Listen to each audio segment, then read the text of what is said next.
வணக்கம், welcome to சைஜூஸ் lifestyle. நம்ம கொலு வச்சுருக்கோம் இல்லையா, அதுலேருந்து அந்த மனுநீதி சோழனுடைய பொம்மைகள்லாம் இருந்துச்சு. அந்த கதை தான் நான் இப்போ சொல்ல போகிறேன்.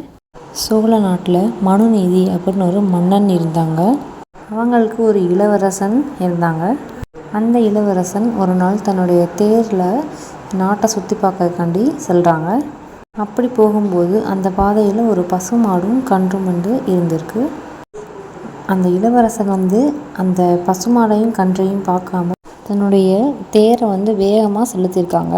அந்த தேர் சக்கரத்தில் கன்றுக்குட்டி பட்டு இறந்து போயிடுது. அந்த கன்றுக்குட்டி இறந்ததை பார்த்து அந்த கன்றுக்குட்டியோட தாய் ரொம்ப சோகமடையுது. அந்த 5 அறிவு ஜீவன் தன்னுடைய ஆற்றாமையை சொல்ல முடியாமல் தவிச்சுக்கிட்டு இருக்கு. உடனே அந்த பசுமாடு மன்னனுடைய அரண்மனை வாயிலில் ஒரு ஆராய்ச்சி மணி இருக்கும். அந்த ஆராய்ச்சி மணி இந்த பசுமாடு அடிக்குது. அந்த மன்னன் வெளியே உள்ள அமைச்சர்கள்ட்ட யார் இந்த ஆராய்ச்சி மணியை அடித்தது அப்படின்னு சொல்லி கேட்குறாங்க. என்ன பிரச்சனை அப்படின்னு சொல்லிட்டு கேட்குறாங்க. இந்த ஆராய்ச்சி மணியை அடித்தது இந்த பசுமாடு அப்படின்னு சொல்லிட்டு காவலாளி சொல்கிறாங்க. என்ன பிரச்சனைன்னு பார்க்கும்போது அந்த பசுமாடு இந்த மன்னனை அழைச்சிட்டு போகுது. இவங்களும் பின்னாடியே போகிறாங்க அந்த பசுமாடு பின்னாடி. அப்போ தான் அந்த பசுமானுடைய கன்று இறந்ததை பார்த்துருக்காங்க. அதே மாதிரி அந்த மன்னனுடைய தேர் சக்கரத்தில் அந்த இரத்தக்கரை இருக்கிறதையும் பார்க்குறாங்க.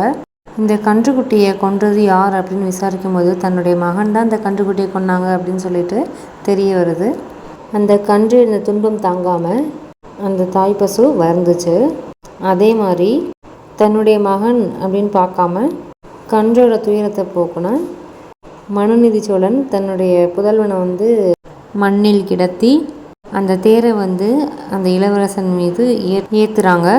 அதனால நீதியை நிலைநாட்டிய பெருமை இந்த மனுநீதி சோழனுக்கு உண்டு. அந்த மனுநீதி சோழனுடைய கதையை தான் நம்ம நவராத்திரியில் காட்சி பொருளாக நான் உங்களுக்கு சொல்லியிருக்கேன். நன்றி.